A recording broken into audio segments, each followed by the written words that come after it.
come from Lorient and just arrived in River Thames. It was a big trip with the team, 3 days to come here. Now we have to go straight to London City.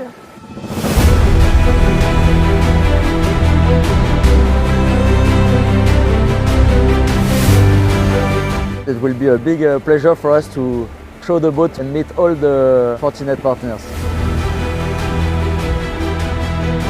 I'm just amazed, very intrigued to learn that he sails solo, and there are so many aspects to the day, 20 minutes sleep, moving an 80-kilo sail. I've just discovered that it's another world.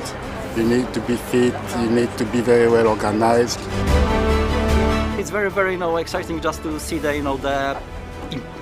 to see all of the answers directly from the person who spent so much time on this boat, being by himself on the open ocean. So that's huge experience talking through him.